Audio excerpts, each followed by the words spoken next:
It was supposed to be a calm day, but up above the clouds were swirling and churning. Rebecca Madison saw and heard the wind whistling outside the car, but she didn't care. It was warm inside the car, so what did the biting cold outside have to do with her? It didn't matter at all. At that moment, the only two things that really bothered Rebecca. The first was the clock with the numbers on the face clearly written 7:46. Today was Monday morning, it was 7:46, and she needed to be at her desk at SMC, a pneumatic equipment manufacturer, by 8:00. She had about 15 minutes to drive. That was in the unlikely event that all the traffic lights turned green. She knew that wasn't going to happen, but for now she wasn't worried. She was in the suburbs, the road ahead and behind were deserted. She increased the speed from 65 to 70 miles an hour. Her job involved customer relations, wasn't glamorous, but that was all she has, and she's very good at it. Lately she's been taking more risks, she's been late more and more, it's become a bad habit. Well, it's easy when no one's looking, although it's not every day, but at least twice a week she sneaks in at the last minute. Things started to change when her supervisor noticed it, and since their conversation last week, things have gotten a lot more complicated. Lately things have been so confusing, mainly because of her other problem at home, her mother. Rebecca has never been married, she's lived alone for years, and life is perfect, she thought. It would be easy to ask her mother to come live with her. It was right after her father died, and she couldn't stand the thought of her mother living alone. She believed that her house was the only place for her mother, but over the years she started to wonder if it was worth it. Her mother is almost 95 next April, still a lucid woman. Rebecca sees it every morning. The only problem is her mother's lost her lucidity that floor. Her mother had the sunset egg syndrome. Every morning her mother was still the woman she remembered, except for the wrinkles on her face, but at night looking at her really made her depressed, even unbearable. Rebecca didn't want to use that word, but it was really a nuisance. That was why Rebecca was always late. She loved to look at her mother every morning, scared to think of what state she would be in when she got home, and there was so much to arrange. She had to lock the door and hide the key so she wouldn't wander out. There was so much medicine, she had to help her go to the bathroom and change. She had promised she would never put her in a nursing home, and now that promise was stronger than ever. Rebecca knew that if she put her in there, she would never see her mother in the morning again. It was hard, but she and her mother always tried their best. She was determined to do so for the rest of their time. That morning the thought came to her like every morning. She should call her mother and talk to her one more time, a little before the day started to wear everything down. That was all she needed. Her mother didn't need to be healthy to help her get over her sadness, but when she reached for her bag, she realized her phone was still on the nightstand from early morning. She had forgotten it when she rushed out of the house. She was so angry that tears came to her eyes out of frustration, not sadness. All she could do was sit there with the static of the radio, watching the fields of dead corn silently pass by. She pushed the speed up to 75 miles per hour, and the sound from the radio started to seep into her mind. She started to listen unconsciously, but she wasn't really listening to anything. It's still unclear the extent of the current event. The Chinese government has declared a national emergency. There is currently no official information on the events that have taken place over the past 2 hours, and China has refused all offers of assistance from the United Nations. No sources have confirmed further details, as communication with the country is difficult, and many intelligence satellites show widespread power outages within the borders of this country. Many rumors have begun to circulate, ranging from plausible to completely absurd, although the intelligence community has flat out dismissed most of these rumors. It is hard to ignore the fact that many of the news sounds very similar to the rumors from last week about Somalia, where Rebecca switched from M to FM. This morning she did not want to listen to the news, she preferred music. She allowed herself to get lost in the rhythm of the country song that matched the scenery perfectly. A tower slowly appeared on the right, a picturesque country house next to it, and to the left she saw an old green Ford pickup pulling a wagon. The scenery was gray, she felt young again, and that was all she wanted. The moment was perfect, it made her completely forget about the red object, like the color of the animal that had been run over in the road ahead. Her tire blew to pieces. The only time Rebecca had ever seen a tire blow out, she was only 30. Her father was driving, she remembered how calm he handled the situation. He clenched his teeth, trying to keep the car steady on the road. He was nervous but controlled the car with great skill. She wished she could inherit that from him. She screamed, and on reflex she quickly turned the steering wheel to the right. Her car slid to the side of the road. She adjusted the steering wheel just in time to stop the car from going into the ditch on the side of the road. The car slid into the opposite lane. Myuu turned his head towards where she had just come from. When she hit the brakes, she clenched her teeth, waiting for the worst, but luckily the car stopped without further incident. Everything stopped except her heart. It was beating faster than it had ever been in the past 5 years. She suddenly remembered the truck, but about 10 seconds too late. Luckily, it was no longer a problem. The man driving the truck had stopped about 2 car lengths away from her. He had gotten out and was approaching her car door. A light knock on the window brought her back to reality. "Are you okay?" the girl, he asked worriedly. She looked at the skinny old man with a thick mustache and dark hair tanned by the sun. He looked at her with narrowed eyes as she nodded. He nodded back. "The phone, I'm in the truck. Wait a minute, I'll be right back," he said, and then he turned and walked quickly back to his car. As soon as he finished speaking, he turned and hurried back to the truck cabin to find his phone. While she unbuckled her seat belt, feeling like she had just been punched hard in the chest by a gorilla, her head was heavy. She realized she was dizzy as she took her first step out of the car, as if she was walking on the floor. She held onto the car door with her pale fingers against the fierce wind. The wind was so strong, it seemed like it could knock her over or even sweep her away. She closed her eyes, gripped the door, and took a few deep breaths that would probably help her calm down a lot. If the old farmer hadn't accidentally startled her when he came back, he probably saw the fear in her eyes, so he quickly apologized. "Sorry, are you okay?" "Yes," she said, trying to calm herself down rather than answering him. "I'm fine, are you okay?" "I'm sorry I scared your horses." "No, I stopped in time, girl, and this car is empty." "Horse about 10 miles away. Her tire blew out, huh? Think about it." She wasn't sure, everything was still spinning thin. "I think so, damn hope not, I don't have a spare tire." "It's okay, girl," the farmer laughed loudly, putting a hand on her shoulder as if to reassure her. "Everything will be fine. Let me see what's wrong with the tire." He was very kind to her. He gently and carefully guided her with his arm, making sure she didn't wobble. They slowly walked around to the front of the car. They saw the right front wheel was almost nothing but a rim. The tire was torn apart as if she had driven through a field of barbed wire. "Oh my gosh," the farmer said. It was her tire that had seen its prime, and shook his head in disbelief. She felt sick. The wind continued to whip her face. It was unbelievably cold. The farmer didn't seem to mind. He looked towards the rest of the tire lying on the road behind us, so we should get it off the road, the way he said. She reluctantly agreed. She wasn't upset with him. She just wanted to get back to the heater in the car to warm up. The thick fur coat didn't help. She took out a pair of black furry gloves from her bag and put them on. The feeling of warmth didn't come as quickly as she wanted. The reason for being late was now there, and that should have made her feel relieved. But she realized she needed proof to explain something difficult because she forgot her phone at home. "Thank you for your help. I'm sorry, sir." She deliberately left the sentence unfinished. "I hope he will fill in his name himself." "Sanders," he answered. "P.H. Sanders." "It's nothing, Miss Madison." "Rebecca Madison," she said shakingly. "Does your phone have a camera?" He looked at her and smiled, holding up a black smartphone. "I'm old doesn't mean I don't know how to use technology." "Sorry," she interrupted, laughing at him. "I didn't mean anything. I was just joking, girl. What do you need with a camera?" "I forgot my phone at home." Another gust of wind hit her face, making her use it herself. "I asked him if he could take some pictures for me, mainly to show the boss." "Okay, I think we can make a deal." They almost got there. The rest of the tire was lying. The tattered remains were lying about 50 yards from her car. The rubber was peeling off the rim, the tire was facing down, and the torn rubber fibers were curled up like petals. "This looked like it landed there," PH said. "Look at the rubber." He reached down and grabbed both sides, trying to lift it up, but couldn't. The two ends could lift it, but the middle seemed to be stuck to the road, as if glued. He took a deep breath and tried again. "What was this?" he asked. As he tried a third time, he groaned. He laughed. "Attached, uncle. What the hell did you run over?" "I don't know." Rebecca held her chest. "I couldn't see anything a second ago." The tire was still making noise.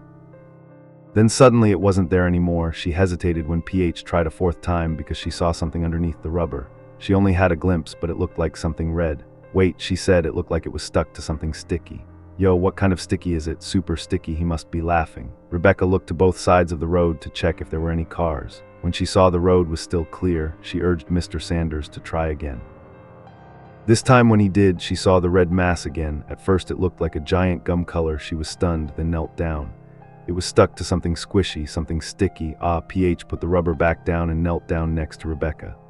He turned on the flashlight from his phone, shining it underneath the rubber layer. There was indeed a sticky mass, squishy, stuck to the wet layer of the car, and it smelled fishy. The wind carried the stench straight into Rebecca's nose, making her almost vomit. The pungent and warm stench, it was the smell of death. It seemed like she had hit a raccoon or something. PH said, "Back up, damn." It was a new dead one, but strange. The tire, why did it stick to it like that? "I've never seen anything like this before." I've never seen her say. Her right hand was holding my mouth. I didn't see any hair. It just looked like a piece of meat. "Yeah, if you hit hard, they'll look like that. I'll call the state police right away. We need someone younger than the two of us to handle this mess. You know what I mean." He smiled and walked her back to the car. He continued talking while dialing the number. I think we should call an ambulance to check on her condition. No need, I'm fine, she said, smiling to reassure him. She didn't want to get in trouble. I think the state police would want that too, maybe call it once for convenience. She could convince him, but I'm loud and just a little dizzy. Do you want to call yourself? Mr. Suggest let her decide. I don't want to say anything for her. He smiled and handed her the phone. She hesitated, but then took it. Thank you, she said as she took the phone. It's nothing now. Well, let me see what we can do about the front tire. I think I have a jack in the car. As soon as he finished his words, a loud thud sounded from her car on the hood. A big round lump the size of a college textbook just fell and flattened it. Take a good look at it, the same texture as the thing she had just run over. In the bright light it looked like it had been chewed up and spit out. Rebecca looked up to see only dark clouds in the sky. She didn't know what she expected to see, but hoped for some clue. That thing couldn't have fallen from the sky. Oh my God, PH cried out. As he got closer, he only got so far before he had to pull his shirt up over his nose. That thing had been there before, Rebecca asked, trying to make sense of the appearance of the mass of flesh. I don't think so. I think it just fell onto her car, but where did it come from? Oh my God, it stinks. With every step, Rebecca, as she got closer to the mass of horrible substance, her stomach churned rapidly from the angry clouds above. Whatever it was or had been, there was no sign of what it was anymore. It didn't resemble anything natural she could think of, just a shapeless slime. A stream of red liquid dripped from it slowly down the hood of the car. She tried to push away the thought that it could be blood from something. It wasn't flesh, right? The only part that wasn't blood red sticking out from above looked like a spine. It was small and white, and while the rest of the mass seemed soft, this part was solid. As it got closer, Rebecca realized it was split into two white branches. She took a step back as her mind took shape. This thing was a tooth. Why, she asked, even though she knew it was probably true. She didn't know what this mass was. But that thing sticking out was definitely the root of a tooth, probably a human tooth, before Phil could answer. Rebecca had let go of what had her stomach onto the black asphalt. She fell to her knees beside. Her head was spinning and aching, unable to speak. His voice less cheerful. Surely it couldn't be. Another sound of flesh rang out. This time the sound came from the direction of the field with a horrible crack. Rebecca didn't want to look, but she still watched as the dead corn stalks were thrown into the air. Before they could fall, another mass fell next to it amongst the pile of dry corn leaves. Pieces of corn stalks clung to the sides of the mass and stuck to it. The mass rolled and bounced in response to the impact. The other blocks followed and fell. Another one fell behind them about 200 yards down the road. Before it hit the ground, another one fell onto the road behind PH's truck. Rebecca saw it fall straight out of the sky, no sign of being thrown, it just fell straight. Another one fell into the dead trees far to her left. The weight of it broke the branches high. She couldn't see where it fell or if it had fallen at all. Another one hit the top of the silo, making it ring a loud bell. The sound echoed in the structure. The jump block still clung to the top of the silo's dome like glue. Rebecca looked up at the sky above. The clouds swirled as the jump blocks fell from somewhere inside it. They appeared at first as black drops of ink against the gray sky. But as they fell, they took on color and turned into disgusting slime that was now littering everywhere. They fell faster and faster, denser. Terror enveloped Rebecca as one fell from her hand less than 1 meter. A stream of warm red liquid splashed on her face. The sky was pouring down the rain. The rotten THT stood up and walked, PH said, also looked up at the sky with eyes both wary and disgusted. He turned to look at Rebecca. Miss Madison, please stand up now. She had to get in the car before, like a cruel joke of the universe. A large chunk of flesh almost the size of a pillow fell on Mr. Sanders' right shoulder. The force of the impact pulled him to the ground, but he was still standing, however. He couldn't stop himself from screaming. Oh my God, Rebecca cried out, quickly stood up and ran to him. The chunk was still stuck to his hand. That weird thing seemed to have stuck to his shoulder and arm, forming a layer of hard jelly, creepy hard, tightly his arm to his body. Small pieces shot out from the impact.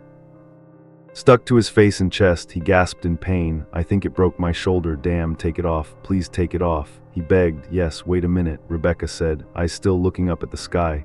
As the seconds passed, the rain of flesh fell more densely, heavier with each passing second. She felt more and more uneasy, fearing that the next chunk of flesh would hit her head. She pictured it clinging to her face, obscuring everything in the dark wood. She turned to the man who was being abused, putting Mr. Sanders' phone in her pocket. She slowly reached towards the disgusting mass clinging to his shoulder. She tried to press her gloved hands into the mass. Squeezing as soon as she did, she felt her fingers slowly sink inside. She winced as the unwanted warmth seeped through his gloves. Mr. Sanders reached up with his other hand to help, but was also sunk deeper into the mass. She took a deep breath, unfortunately inhaling the stench, and tried to pull hard, causing Mr. Sanders to stagger forward, but the mass didn't budge. It clung to him like glue. After another pull, she realized her hand was stuck to it too. Pulling harder, PH groaned in pain. Pulling harder, my hand, Rebecca panicked. saying, "My hand is stuck." She tried to struggle slightly to pull her fingers out. But they were stuck to the mass. She tried again, this time pulling down. She used all her strength to pull, but just made Mr. Sanders fall to the ground. He fell hard onto the asphalt, almost dragging her down with him. They couldn't do anything. Mr. Sanders winced, and tears started to fall as she pulled him up. Rebecca realized this wasn't working, so she tried to free herself. She didn't want to, but her survival instinct urged her. They couldn't waste another moment outdoors. She cursed and struggled and pulled, but the disgusting thing was clinging tighter than anything she'd ever seen. She tried to pull with her left hand and push with her right. Her left glove came loose, and part of her arm was free. She realized she could pull her hand out of the glove. "Please try again," Mr. Sanders begged in a pathetic voice. He couldn't open his eyes anymore, at least his shoulder was dislocated, and she knew that she couldn't do anything alone to pull the chunk out of his arm. The most important thing for them both now was to find him quickly. She tried to pull her hand out of the glove. The rain was pouring down faster and harder. Another chunk of flesh fell onto her car, right on the roof cabin. 3 other blocks hit Mr. Sanders' car, all too close for her to feel safe. Mr. Sanders didn't realize what Rebecca was doing until it was too late. "No," Mr. shaking his head, "no, please don't, please." She tried again, "Please, it hurts so much, it hurts so much." She strained to pull her hand out of the glove and peeled off the chunk of flesh that fell and hit her windshield. It was the size of a tire. "I'm sorry, I can't do anything right now. We have to find your uncle's place. Please go back to your car, stay there until it's all over." She didn't hesitate to turn around, open the car door, and Mr. Sanders just staggered back. He started dragging himself towards the truck, limping and groaning. He looked up at the sky through tears of fear. Rebecca slammed the car door shut just in time for a thud to hit the hood. She screamed, fumbling for her keys. They were in her pocket. That reassured her. But then she sensed something else. A phone, Mr. Sanders' phone. She took it out and looked in the rearview mirror. Outside in the pouring rain, meat only. And Mr. Sanders was practicing walking through it. By some miraculous luck, he had made it that far. He could barely reach his car door. A small chunk of flesh the size of a book fell on his left leg. Pinning it to the pavement, Rebecca could only watch as he crashed to the ground face down. He had no choice but to leave his fate to the heavens above. She tried to look at him through the back window, but the thick layer of flesh had clung to it, blinding her. She could only witness the horror in his side mirror. It looked so desperate. The sound of the rain pounding drowned out all sound, but she could still see his head moving. He was screaming for help. A larger chunk of flesh fell on his back, breaking it. Another chunk landed on his leg. While Rebecca sat still, she was safe, and the fear kept her pinned to the seat. If it hadn't been for the chunk of flesh that had swallowed her side mirror, she would have seen another chunk fall on his head, pinning his face hard to the pavement below. It was an unintentional comfort. She began to gasp. She didn't know what to do. The rain outside kept falling endlessly. In reality, the rain only lasted a few minutes, but it felt like it was endless. It seemed like it was hours. In that seemingly endless time, all Rebecca could do was scream. She climbed into the back seat away from the cracking windshield. She slowly hugged her knees to her chest. She hugged herself while the heavy rain covered the car. She was engulfed in it. Soon the slime covered every corner of the car and the windows. They swallowed the light. She was left alone in the dark. Long after the rain stopped, Rebecca was still crying in the dark. Luckily, the windows kept out the rain of flesh. But they couldn't stop the stench that flooded in immediately. The smell threatened to suffocate her. But now she didn't care about it. Rebecca could finally move her arms and legs, but she didn't want to. The car protected her, but she still felt like she was surrounded, like a child covered in blankets. She didn't dare show any limbs for fear the monsters would grab her. The darkness that wasn't completely covered everything. A faint light filtered through the gaps between the slime masses outside. A pale red light filtered through the gaps between, creating undulating streaks that covered her car like lightning. But that light wasn't enough to help her see anything clearly. When she couldn't bear the weight of the darkness anymore, she reached for Mr. Sanders' phone, which was lying face down on the dashboard. She stumbled, dropping the phone on the floor. The light from the phone immediately shone brightly. But thankfully, after her eyes adjusted, she reached for the flash function. She was glad to see that the phone was still unlocked. She turned on the lights and the whole car was lit up. She wasn't prepared for what she saw. A suffocating fear came over her when she saw the thing clinging to the car. They pressed against the glass. As if hugging her, the big glass was intact except for the back window. It was almost shattered, but every piece and crack was held tight by the disgusting slime. They didn't move, silently hugging the car. Rebecca suddenly remembered the saying. The story of Jonah and the whale, and she imagined Jonah must have felt like this. She was being swallowed. She needed to get out. She rolled over and again hesitated, reaching for the door handle. She didn't want to touch it more than necessary. She pulled on the handle, and when she heard the click, she pushed her whole body away, putting all her strength into the door. Her face was pressed against the window, but it wouldn't budge. The blocks outside held the door like glue. They resisted her. Opening the door was like trying to move a mountain. Rebecca screamed in desperation. She couldn't be stuck here, no, not here, she panicked, pushing harder over and over again. She threw all her weight at the door, but it wouldn't budge. She was like trying to break through a concrete wall. After trying every door, she realized they were holding her tight. She was really stuck, and calling for help wasn't an option. She tried calling 911 times on Phil's phone, no matter where she was in the car. She had no signal. The blocks jumped, swallowing all the light and all hope of contact with the world. The world outside seemed to be shrinking by the second. Angry, she kicked the window hard, hopping to break it, hoping that the things would fall out instead of in. If they were still clinging without the window, she would try to use the sharp glass to cut it out. With one hard, decisive kick, she shoved her heel into the window. The only result was that she almost broke her leg as her knee was overstretched. The pain sent her back into her original curled-up position. She started to cry, begging for someone to help her. Instincts told her that if she screamed, someone would hear, someone would come, help would come, but her heart told her that was a lie, and it was true. For a long time, soon she was exhausted, and her voice was hoarse. Not a sound could be heard from outside the car. The wind had stopped along with the rain long ago, and since then there had been no noise, no birds, no vintage cars. No people. The silence allowed a small crack to be heard. The wind was loud outside. She froze, listening. She thought it was an illusion. But then the crack, another sound, and then another. She realized it was real. The sound of someone stepping on dry leaves. Something was moving outside. The crackling sound came closer to her car, and she heard a voice. Who was in there? No old hoarse voice echoing through the jumping blocks. Was anyone in the car? He didn't need to ask a second time. Yes, she screamed. Rushing to the window. Yes, yes, please help me. I can't get out, please. The man came closer. He stopped right next to ask. Her car was covered in this thing. Almost can't move. It's stuck so tight. Wait for me a minute. It's starting to dry. I have some tools at home. I'll be right back. Rebecca smiled and thanked God. He must live in the house next to the stove. Everything would be fine. Yes, please, sir. Thank you, sir, she said, almost in a rush. The crackling sound came faster as he turned away. Relieved, she knew it was almost over, but then that day was about to destroy her hopes. The crackling stopped. Rebecca pressed her ear to the window, trying to listen. The warm glass pressed against her face. Nothing but the sound of her blood pounding in her ears, then a groan that lasted for a few seconds before turning into a grunting, a gasp. Something had happened to the man. He was only about 4 or 5 meters from her car. Mr. Nguyen cursed and groaned. A louder crack followed by a moment of silence hanging in the air, and Rebecca pressed herself harder against the window. She whispered a hello under her breath, then the silence was broken by his scream. Rebecca jerked back from the window, as if she had been burned. She panicked, asking him, "What's wrong?" "He's wrong." She didn't understand. Did the man fall? Maybe he twisted his ankle and fell, but could that hurt him that much? His scream was like a wounded animal. And paused for just long enough for him to take a breath. Then the scream continued, increasing in volume and intensity. "What was it?" she begged. "What happened? Please, are you okay? Say something." He finally answered in a hoarse, high-pitched and painful voice. In the seat of the car, he seemed to choke on the last syllable, as a horrible scream rose from his throat between the cries of pain.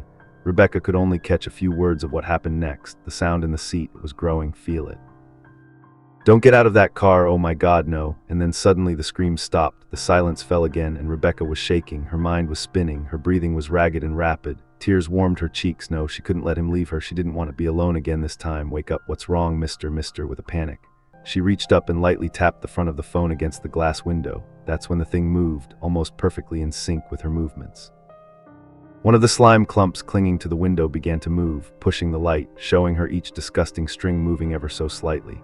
A coin-sized section splitting in two, then suddenly expanding. This made Rebecca backed away. At first she was only startled, then disgusted. The small part parted to reveal something new underneath, round and small and moving. Rebecca realized she was looking at an eye that appeared to be human. The thing had opened its eyes and was looking at the car through a single opaque blue eye. It looked around for a moment, then locked its gaze straight on her. "No," Rebecca whispered, as if speaking would change her reality. Terrified, she couldn't tear her eyes away from this unwanted starring match. The eye stayed still. He looked, then blinked. Rebecca wondered what this flesh and blood creature was thinking. She couldn't resist its lifeless gaze, giving nothing away. Could it think? Why was it looking at her? Why was all this happening? Then in the corner of her eye, at the very edge where the light hit, she saw it. Another eye had emerged from the jumping flesh. As she shone the light, she saw the eye staring at her too. Couldn't believe it could see her. The eye that was brown now bore a long crimson tear through the wounded eyes that still followed her. No matter where she moved in the car, both eyes were watching her. It didn't take long. They were everywhere. Every piece of flesh fell from the sky and stuck to the car. Finally, one eye opened, and they were all focused on him, looking down at her. She didn't feel alone anymore. She felt like a trapped animal, a fox far away in a trap. The hunters didn't need to act. They just watched, waiting. She was their prey. Rebecca dropped her phone. The lights went out. The whole car was plunged into almost complete darkness. Darkness could have been a comfort if she wasn't so sure those eyes were still watching her. She knew the darkness couldn't protect her. She didn't know how much time had passed in the car. Rebecca wasn't sure if she had passed out or just lost track of time. But when she regained some consciousness, it was late afternoon, the phone with only 15 minutes left. The time was 45, she should have home. But instead she was lost and trapped. She needed to be with her mother. Maybe it was that realization that helped Rebecca regain her mobility. Moving from chair to chair, from corner to corner, she searched for the signal. The battery of her phone was slowly fatting. Time passed, but still no signal bars appeared. She couldn't find any signal. Carefully she tilted the phone towards the window. A little light reflected back, enough for her to see some patches of flesh outside. Relieved instead, the eyes were all closed. She examined each patch, wondering if the eyes were just a product of extreme fear. The slime had turned back into shapeless lumps, and it was better to be lucky. Maybe those eyes had never existed. She wondered if the man outside really existed. Since she let the darkness envelop her, there was no sound except her own breathing. The cold, unnatural silence was heavier than the darkness around her. She was still completely unaware of what was happening outside or the world outside. What does it look like? Is the rain widespread yet no help has come? And she doesn't dare believe that there will be. Maybe she's quarantined. Surprisingly, the thought makes her feel relieved in that case. At least there are people out there and she'll eventually be saved. The other theory is much more horrifying. Could it be that the rain of flesh has spread everywhere, covering the whole country, the whole world? Rebecca uses herself, remembering China. Did something happen in China and Somalia? Did the rain happen there? She blames herself for turning off the radio. Is she alone? Not really, and completely alone. She still hopes there are people out there. But what if they all met the same fate as that man? Maybe the car that protected her, the one who saved her, was also the damn one. She was stuck in her own chaotic thoughts. These things reminded her of a special childhood memory. She remembered the day her father accidentally ran over the poor cat. Back then they were sitting in the old F-150 in the bright sunlight. A fat gray cat suddenly darted out into the street. As if it had been waiting for the truck, it couldn't have timed it any better. She still remembered the feeling. The impact when the front wheel ran over it, then the impact of the rear wheel finished. Her dad had told her not to look. He pulled the car over to check. Rebecca didn't listen. She turned to look out the back window. All she wanted was a quick glance to make sure the cat was okay. That dark curiosity cost her. She remembered Mr. Sanders' words just hours before. That horrible image flashed through her mind. Other than the raised head and the wide open eyes, nothing about it resembled a cat anymore. They had run it over so hard the red overrode the gray. It wasn't an animal, just a piece of meat. If you hit it hard enough, it would be like that. It was all meat, so maybe these things were meat too. That seemed the most plausible hypothesis, but also the most unbelievable. She couldn't accept that meat of what? How could meat fall from the sky? It had to come from somewhere, right? She tried to push that thought out of her head. It made her sick. She thought of the eyes that looked so much like human eyes.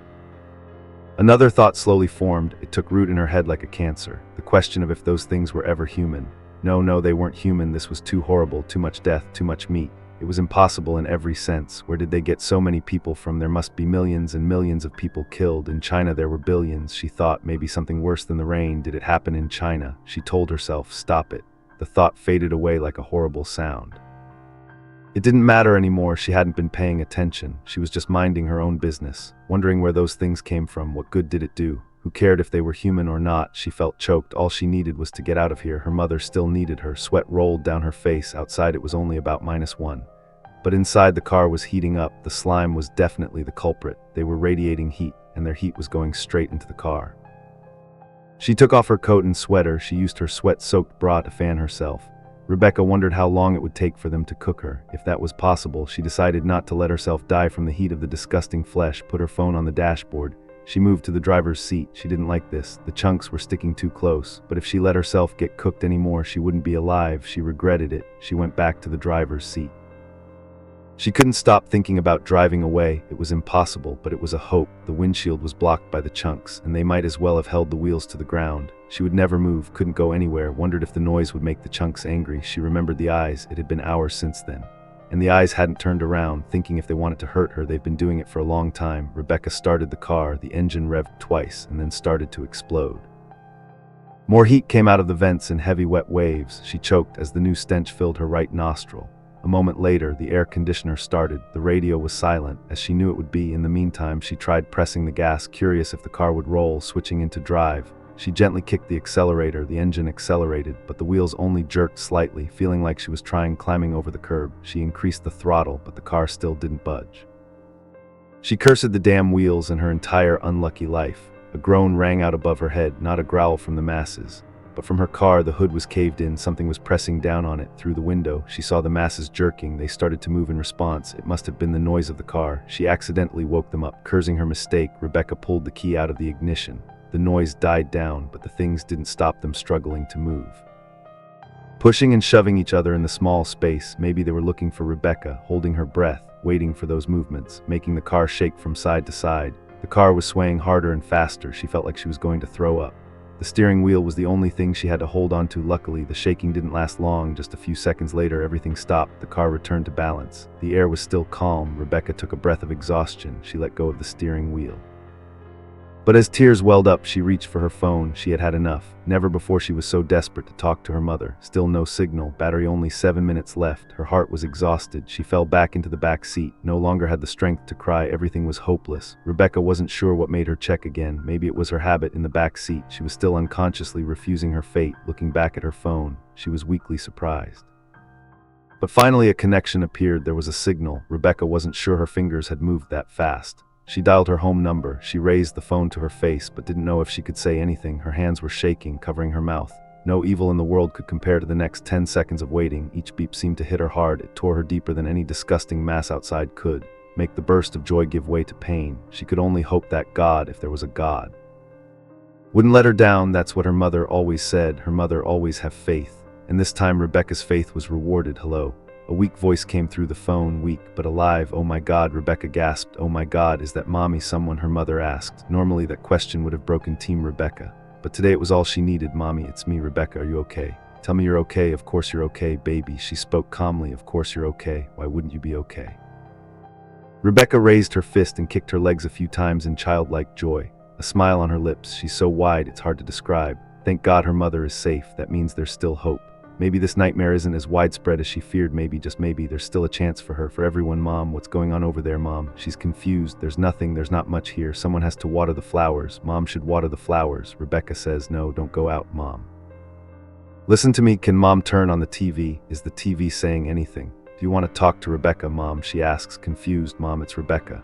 Rebecca should have been home already. She's always home, Mom. Sorry, Mom, a little confused. Those words made TM's heart ache. I'll be home, Mom. I'll be home soon. I promise I'll be home. Be careful, Mom. I'll get to the tree. Should I do that today? The rain's so heavy. Rebecca is stunned. No way could it be that the rain has spread so widely.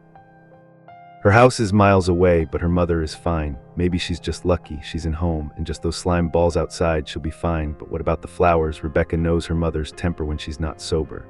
And if she's really determined, listen to me, you've never been as serious as you are right now. Don't go out, Mom. Mom will do what you want. Only Rebecca can. Mom, Rebecca screams. Don't leave the house. Plants don't need water. Listen to me, Rebecca, stop. If these are the last words she says to her mother, she doesn't want to be hit or screams. She takes a deep breath and begs her mother, Mom, please wait for me to come home.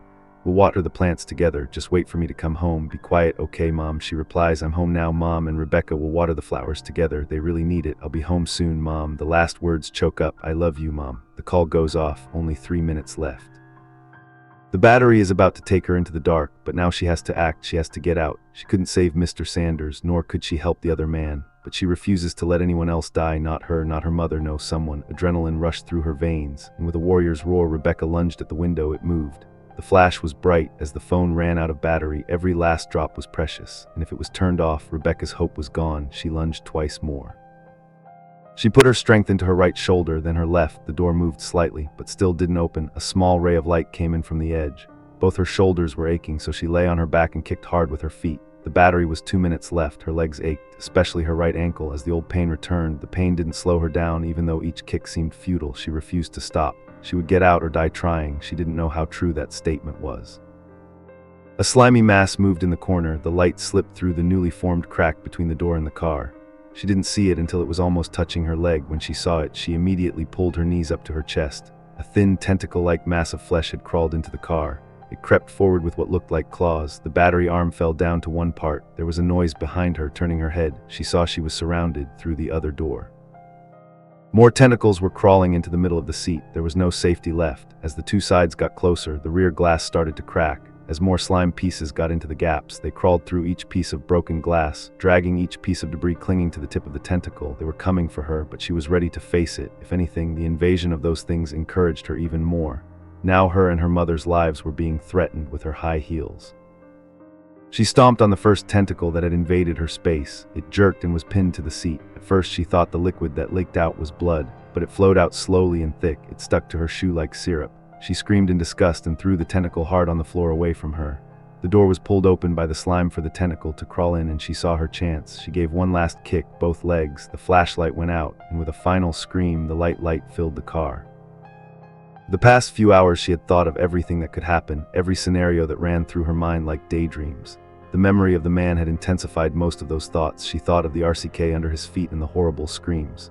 She wondered what she would find out there, but she was more afraid of what she might find. Rebecca wondered what the world would look like when she got out, but nothing she imagined could compare to what she found, as soon as she kicked the door open and jumped out of the car. She suddenly felt like she was standing on a distant planet. A loud crack sounded when her boots hit the ground. It was like she was standing on thick snow. The stuff covered every inch of her feet. In fact, it stretched so far she could see all the way from horizon to horizon. Jumping blocks covered the landscape.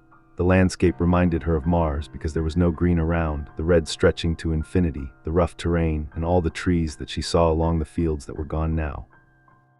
The only things that stood out above the rugged terrain were the crusts around the houses and the old cars that looked like they were covered in scales now. Most of them were still standing, just dotting the landscape in every direction. The man's house was still there, the porch that protected his front door from the rain. The creatures had dried and hardened, making a burrow around the house. It was a relief to see that they hadn't invaded everything. The silo had collapsed, pieces lying around the side of the house.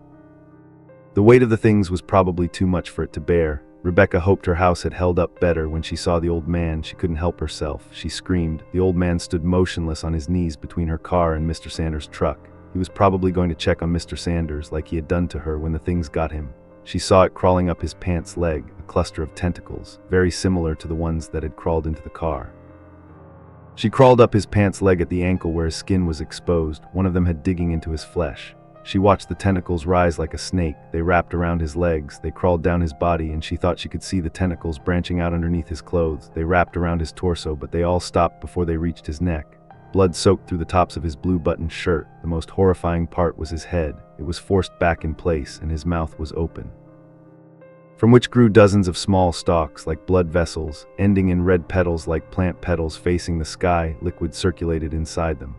As if pumped up from his heart, these hideous branches wouldn't have terrified her so much. If it weren't for his eyes, they were still open, looking straight at her. Then he took a weak, heavy breath. He was still alive. She sobbed, but her stomach was empty. Beneath him, she saw a hump protruding from the ground, and another horrible cluster of flowers growing from it. Rebecca knew they marked Mr. Sanders' grave. If she could still call it a grave, would he still be living down there? Was that even possible? She prayed for mercy and forgiveness from Mr. Sanders. She knew she didn't deserve forgiveness. No, she couldn't have imagined this. Even in her worst nightmares, those things had grown through the man's body, taking him. She screamed again as she saw his stomach twitch. The man winced as something moved inside him. Rebecca wasn't sure there was a worse fate. The old man, with wide eyes of fear, gestured down. It took a few movements from his eyes for her to understand. But when she realized, she followed his gaze down. Rebecca hadn't noticed before, but there were small thread-like structures protruding from the jump blocks, each a few inches high. They looked like red ferns. A similar one was wrapped around his ankle, looking down at her own foot. She realized she had stepped on a pressure from the boot had activated one. One of the tentacles from the jump block below slowly reaching out. It squirmed around searching, but couldn't grab hold into the material of the umbilical cords. They weren't trees, they were traps. She nodded to him and thanked him. He didn't need to speak. She understood that it was of utmost importance not to let those bloody aspen tentacles touch her skin. She didn't want to leave the old man. She even wanted to help him, but he groaned in protest, trying. He waved weakly for her to go. Through his congested throat, he tried to speak, but no words came out. Rebecca knew it was too late, so she headed towards his house. Once again forced to leave someone, a tear rolled down the old man's cheek, like crossing a field of smudges, but Rebecca got through quickly and deftly. Luckily, the bloody aspen tentacles were few and far between. If she had stepped on them, her boots would still protect. Enough ground beneath her feet crackled like snow breaking when stepping on something new.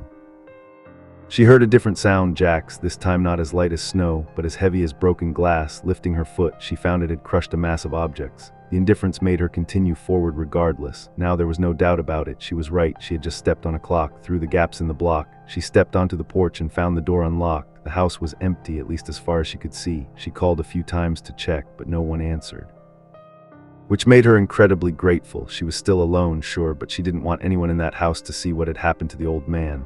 There was a framed picture hanging crookedly on the wall of the old man standing with his family. He looked about 5 years younger, and his wife and 3 grown sons smiling at him.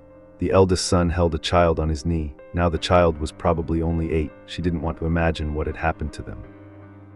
She was lucky to see the key ring lying on the kitchen counter. And even luckier, the garage door was open. Inside was an 8th-gen Chevy with patchy red paint. Rebecca looked at the road ahead. Hopping the truck would be enough. If the other things didn't block her boobies, they definitely couldn't take a truck. They were dry, and that meant she could steer easily. Hopefully, she hesitated as she got into the truck. She imagined in horror the thought that the rain would come back, they would fall again, and she would be stuck again. This time there would be no help, and there was no hope. She took a deep breath, calmly opened the door, and sat in the seat. The engine roared, and it was the sweetest sound she had ever heard. The terrain was rough at first, but she got used to it quickly. She set her sights on this alien land. The road had disappeared beneath the surface of flesh. But Rebecca found her way. The houses, even though they were covered, were enough to help her orient them. They served as the skeleton of her mental map. The rest she remembered from memory. Amidst the unspeakable horror, she drove. The trees had grown in unbelievable numbers. The rain must have infected anything it touched. The bigger the creature, the bigger the tree grew. As it passed over a farm, she saw large bushes growing from what used to be cows. They were buried, but she had passed them in the morning. She was glad most of them were hidden. She didn't want to know who was in what grave on the road. She saw some horrible scenes of cars, very rarely. But she didn't find any living people in them. She slowed down to check, but each one had at least one door open. No one had time to take shelter inside. Instead, they were trapped outside. The lucky ones, those who weren't buried, could only watch as Rebecca drove past. A man pinned to the side of his minivan. His arm reached out towards Rebecca, but she couldn't stop. There was a couple, a man and a woman, which broke Rebecca's heart. The woman got infected at her knees when she fell. The man's hands were frozen in place, clutching the stems. Plants were growing out of her mouth. He tried to pull them out, but the tentacles took advantage of that to wrap around him. They entered him through his wrists. They looked staring at each other. No one looked at Rebecca as she drove by. They were trapped by their love. The puzzle of her situation was somewhat solved when she saw the helicopter. It was pulled down on one of the rotor blades, and around it was something surprising, yet completely natural. The helicopter had created a huge crater around itself, a crater of dirt and fire. The flames from the impact had burned the blocks jumping around it, had created a radius of about 3 times the length of the helicopter. Rebecca couldn't believe the sight of dirt and fire could make her so happy. It was great to see things pushed back, burned, and defeated. That feeling died as she saw the swirling clouds above. An eye, like the center of a storm, opened up above. The wind picked up and seemed to want to lift Rebecca's truck off the ground. The brakes were applied hard. She could only watch in shock at what happened next. From within that giant eye, 3 large shapes gradually emerged, blacker than the night. The emotions, giant tentacles hung from the clouds. They were thicker than skyscrapers and twice as tall. They hovered above the helicopter crash site, as if watching. Rebecca couldn't breathe, as one of the tentacles retracted back into the clouds. Its head split into 5 parts, 5 fingers. She could only stand there and watch as the hand, if she dared to call it that, disappeared into the sky, then returned with something huge in its hand. Pieces fell from that hand like sand slipping from a fist, and falling to the ground, the giant hand remained in place above the barren land below it, then began to loosen its fingers like rain. Pieces of flesh fell from the sky, covering the ground. They covered the helicopter, putting out the fire. In a matter of moments, the place was as if nothing had ever happened. The giant creature above seemed satisfied with its recovery, brought the remaining flesh back into the clouds. The other 2 tentacles hovered around the eye, watching their massive work. One tentacle split into a finger and gently touched one in the trees below it, like a gardener tending his garden. It was that disgusting metaphor that brought Rebecca her greatest enlightenment, the rain. All the infected humans were nothing more than fertilizer for that garden. The creature above disappeared into the sky, and the eye closed. Rebecca was no more. God help her. She cursed his name. The journey took almost half an hour. The town she had called home all her life was deserted now, not a sign of life. Fortunately, very few people were trapped outside. She didn't want to know if the shadowy figures were her friends or family. She just drove on, she thought hopefully. Most of them had found their way inside. Passing by the shops, she witnessed the truth. The doors were closed, but those things still came inside. People stood motionless, stuck to the glass like tortured figures. Some random movement happened behind the windows, but she didn't dare stop. Her house was so close. She couldn't recognize her house anymore. The once beautiful 2-story house with the gold paint and a stained glass rose on the front window, now nowhere to be seen under the thick layer of filth that had accumulated around it. The rotting flesh that covered her house, and nothing could have disgusted her more. That was what she thought, until she got out of the car and walked to the back of the house. Grief was not enough to describe what Rebecca felt after all she had seen. She had survived and fought. In the end, it had all come to this. She could only do so much. Fate had been cruel that day, her mother kneeling on the ground, Holding a watering can filled with water, her old eyes met Rebecca's. They were still green, still radiant. The vines had not completely taken over her body, but Rebecca saw them moving. It was only in that moment that Rebecca felt grateful for her mother's condition. She was glad that perhaps her mother did not understand what was happening to her. She seemed not to be in pain, the last of a defeated and broken woman. Rebecca labored into her mother's arms and held her tight. Her mother surprised her. Last time, "Mommy loves you," her mother said. "That's all Rebecca needs." "I love you too, Mommy," she replied. "I think you're right." Her mother whispered into Rebecca's hand. "The trees probably don't need this water," Rebecca laughed. "The last time, when infection takes over her."